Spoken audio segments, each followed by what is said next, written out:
पण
नाही शक्य, शक्य तर आहेच.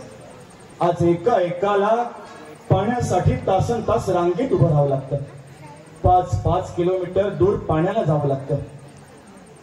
दिवसेंदिवस भूमिगत स्तर पाण्याची पातळी खोलवर गेली आहे. एका बादलीच्या ठिकाणी उगाच 10-10 बादल्या पाणी वापरलं जातं. अशानं संकट येणार नाही तर काय येणार.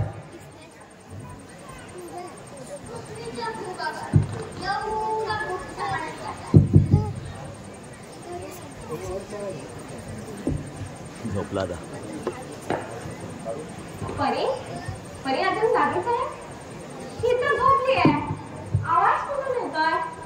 हे काय नळ चालू? मगाशी शॉवरही चालूच होता. पाण्याचा असा बेफिकीर वापर जर सर्वांनीच केला तर भविष्यात जलसंकट हे अटळच आहे.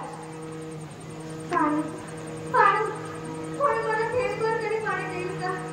मम्मी पप्पा पाणी पाणी.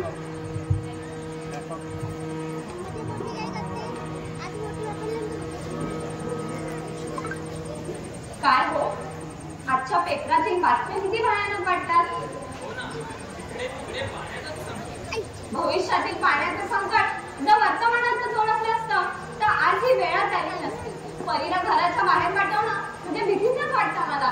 कधी कोण पाण्याची बॉटल येऊन घेऊन जाईल काही सांगता येत नाही. अहो बघा ना ती पाणी मागते आहे. कुठून देऊ पाणी तिला? घरात फक्त एक पेला पाणी शिल्लक आहे. पाणी कधी कुठे कसं मिळेल काही सांगता येत नाही.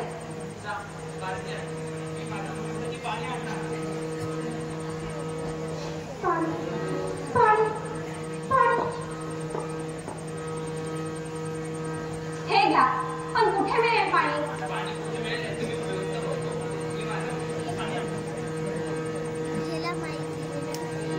पाण्याच्या एका थेंबासाठी लोक एकामेकांना मारतात. जणू पाणी हे तिसऱ्या महायुद्धाची नांदी का नाही ना. पाणी वाचव पाणी वाचव रे. एक थेंबाने बोला हे पाणी वाचव रे. कुठे गेलं सगळं पाणी? पाणी मम्मी पप्पा पाणी. कोणी मला एक थेंबभर तरी पाणी देईल का? पाणी पाणी पाणी संपून गेलं. पाणी वाया गेलं. म्हणजे पाणी कधीच नाही येणार कारण पाणी गरजेपेक्षा जास्त वापरलं. ही पाण्याची बचत नाही केली. पाणी पाणी पाणी मम्मी पप्पा पाणी पाणी पाणी पाणी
पाणी वाचव पाणी वाचव पाणी वाचव